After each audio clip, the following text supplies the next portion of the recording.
I knew I was going to take a gap year from the moment I started my A-levels. The stress was unreal. Looking back, I have no idea how I handled it. Well, I guess I didn't particularly well. I couldn't stand the thought of even looking at universities.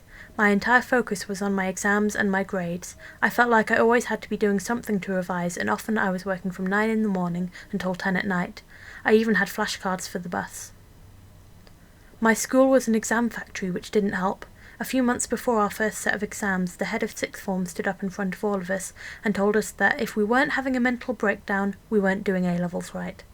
Some part of me wonders if my brain took that as a challenge.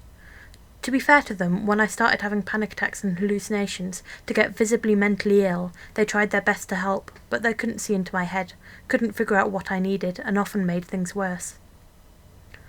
Once, when I started to get a psychosomatic speech impediment from the stress, they stopped me from going to school because it was a health and safety risk that they couldn't understand me well. Exams were coming up, and I freaked out about not knowing the content and taught myself as much as I could. When I was allowed back in a few days later, I was 2 weeks ahead in all of my classes and exhausted. It didn't stop when exams were over and I left school.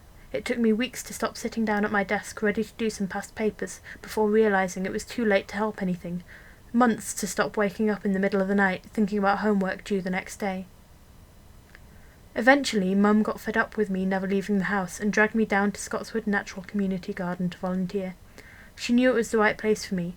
The sense of calm was amazing as soon as I stepped through the door on my first visit, and I left with the volunteering form in hand. I brought it back the very next day. Being here has helped me immensely. Everyone's so friendly and there's a brilliant community atmosphere. Every time I step through the door, I'm greeted by friendly faces and asked if I'd like a cup of tea. Spending time outside in the fresh air and surrounded by green is great for my mental health, and it gives you a real sense of accomplishment to be able to see the difference you're making by working in the garden. I've learnt so much. Yes, new skills from learning to work with my hands, but I've also learnt how to relax and have fun. Now, instead of the person that does well in maths and occasionally cries in class, I'm the person that starts snowball fights whenever the weather's right. The person that starts the crossword during lunch and gets everyone guessing clues.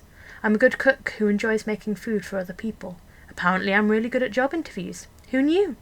Oh yeah, I'm the person that's hard at work at their new job, got through connections at the garden, but who still comes down to see everyone every Thursday on their day off because they'd miss it too much otherwise.